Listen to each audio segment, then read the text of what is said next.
Mega doctor Niharika గురించి ప్రత్యేకంగా పరిచయం అక్కర్లేదు. ఆమెకు ప్రేక్షకుల్లో ఊహించిన స్థాయిలో క్రేజ్ ఉంది. జీవితంలో కొన్ని ఒడిదుడుకులు ఎదురైన వాటిని ధైర్యంగా ఢీకొట్టి నటిగా నిర్మాతగా ప్రయాణం చేస్తూ నిరంతరం కష్టపడుతున్న నిహారికను నెటిజన్లు ఎంతో మెచ్చుకుంటున్నారు. చరణ్ గురించి, క్లీంకార గురించి నిహారిక చేసిన కామెంట్లు ప్రస్తుతం సోషల్ మీడియా వేదికగా తెగ వైరల్ అవుతున్నాయి. క్లీంకార చాలా అల్లరి చేస్తుందని, ఇప్పటివరకు నేను చూసిన వాళ్లలో చరణ్ అన్న ప్రపంచంలోనే బెస్ట్ డాడీ అని నిహారిక కామెంట్లు చేశారు. చెర్రీ తన కూతురు క్లీంకార కోసమే ఎక్కువ టైం కేటాయిస్తున్నాడన్న సంగతి అందరికీ తెలిసిందే.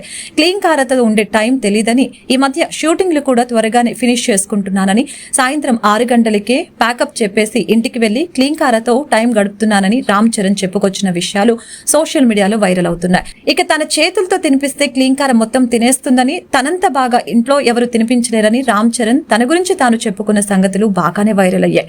తండ్రిగా రామ్ చరణ్ ఎలాంటి అనుభూతిని పొందుతున్నాడో ఆ మాటల్లోనే తెలుస్తోంది. ఇక నిహారిక కూడా తాజాగా క్లీంకార, రామ్ చరణ్ గురించి కొన్ని ఆసక్తికరమైన విషయాలను పంచుకుంది.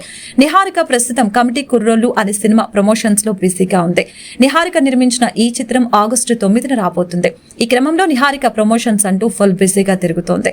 మీడియాతో ముచ్చటిస్తూ అనేక విషయాలను షేర్ చేసుకుంటుంది. క్లీంకారకు అన్నం పెట్టడానికి చరణ్ ఎంతో కష్టపడతారని నిహారిక చెప్పుకొచ్చింది. కుక్క పిల్లలను, పక్షుల్ని చూపించి క్లీంకారకు చరణ్ అన్నం తినిపిస్తాడని ఆమె కామెంట్లు చేశారు. చరణ్ అన్న స్టార్ హీరోగా కెరీర్ పరంగా ఎంత బిజీగా ఉన్నా కూతురికి సమయం కేటాయిస్తాడని నిహారిక చెప్పుకొచ్చారు. చరణ్ అన్నను చూస్తే సినిమాలు లేకుండా కూతురికి ఎక్కువ సమయం కేటాయిస్తున్నాడా అనిపిస్తుందని ఆమె పేర్కొన్నారు. చరణ్ అన్న వర్క్ లైఫ్ ను, పర్సనల్ లైఫ్ ను బ్యాలెన్స్ చేస్తూ ముందుకు సాగుతున్నారని నిహారిక వెల్లడించింది. క్లీంకార మాకు గోల్డెన్ డార్లింగ్ అని నిహారిక పేర్కొన్నారు.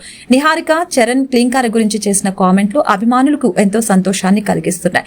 ఫ్యామిలీ నుంచి నాకు మంచి సపోర్ట్ ఉంటుందని, చిన్న యూట్యూబ్ ఛానల్ నుంచి నేను ఓటీటీలోకి వచ్చానని ఆమె వెల్లడించారు. మంచి సినిమాకు నిర్మాతగా వ్యవహరించే అవకాశం దక్కడంతో కమిటీ కుర్రోళ్లు సినిమాకు నిర్మాతగా పనిచేశానని ఆమె చెప్పుకొచ్చారు. ముద్దపప్పు ఆవకాయ సిరీస్ కథ నేనే రాశానని, ఆ సిరీస్ కు నేను నిర్మాతగా వ్యవహరించానని నిహారిక కామెంట్లు చేశారు.